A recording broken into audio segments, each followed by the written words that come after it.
211. Towards a Biblical Economics. Chalcedon Report number 319, February 1992. On his visit here in November 1991, Ian Hodge, the leader of Australian Christian Reconstruction, raised a fundamental question about economics. Himself a practicing economist, he asked if economics had any right to exist as an autonomous realm. Of course, socialists have an answer to that. They subordinate economics to politics.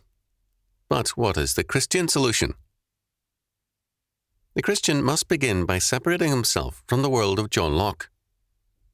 In Locke's thinking, property took priority over everything else. To a very real degree, it could be said that for Locke, the state is a social contract whose fundamental purpose is to protect property for the individual.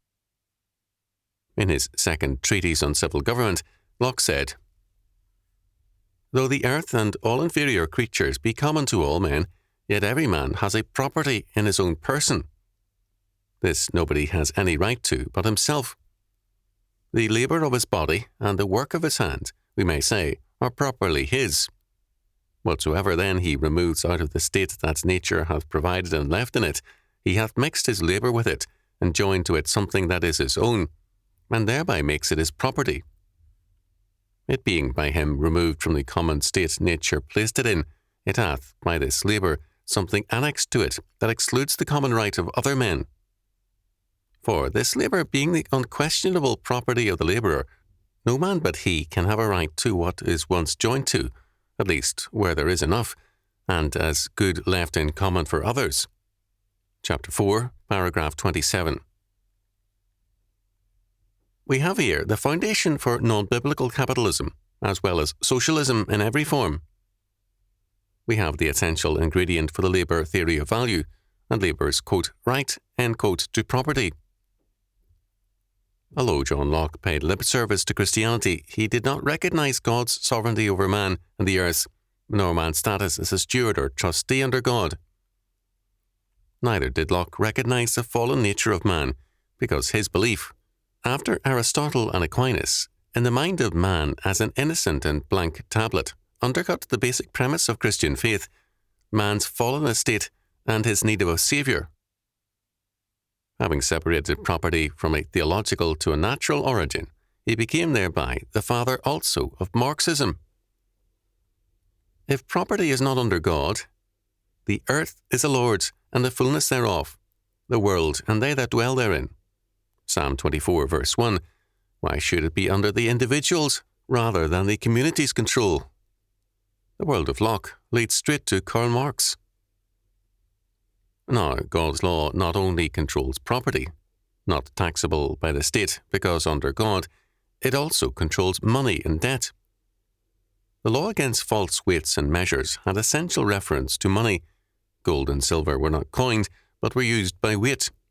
Leviticus chapter 19, verses 35 to 37. Deuteronomy chapter 25, verses 13 to 16.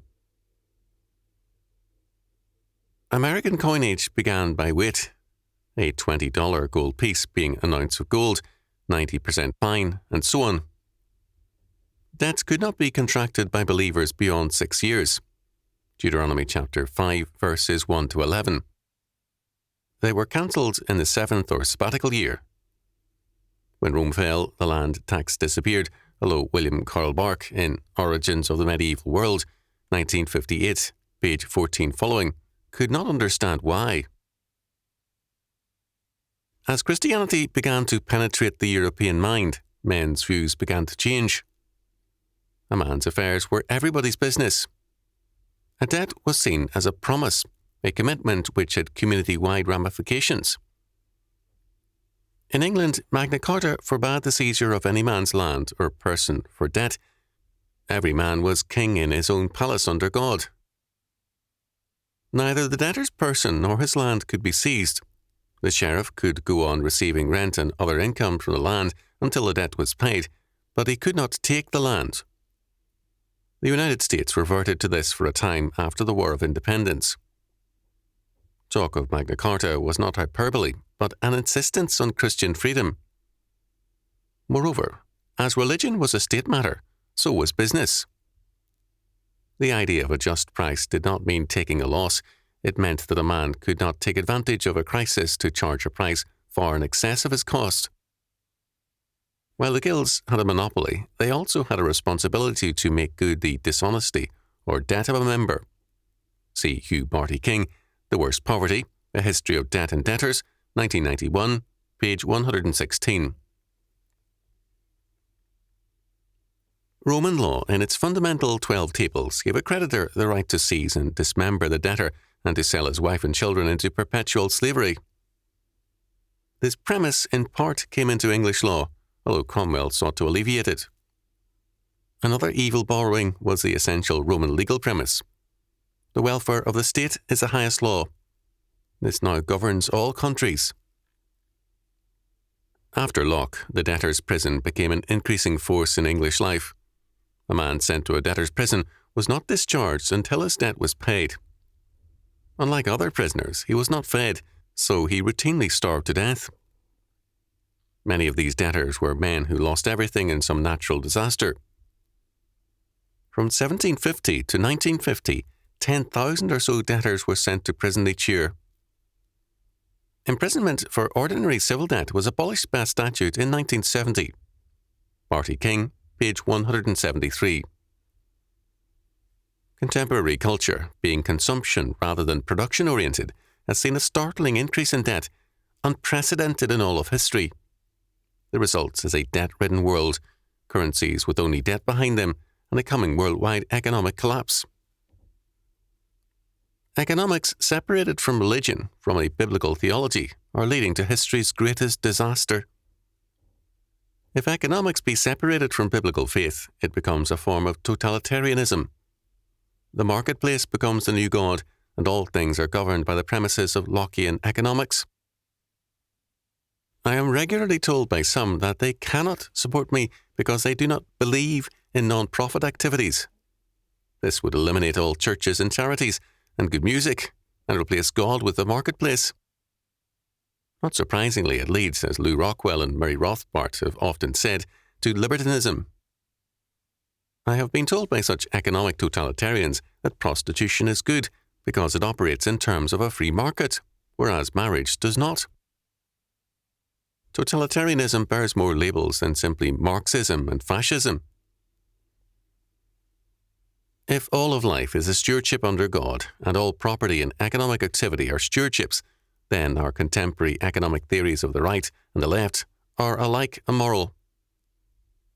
Republican George Bush and Marxist Gorbachev are indeed bedfellows of an anti-Christian order. Howard Phillips has rightly termed some members of Congress Gorbachev Republicans. It means, too, that Ian Hodge is right. All our economic theory needs rethinking in terms of biblical faith. Solomon was right. Can a man take fire in his bosom and his clothes not be burned? Proverbs chapter 6, verse 27. We have taken fire into our bosoms, and more than our clothes will be burned. It is time to renounce the evil heritage of John Locke.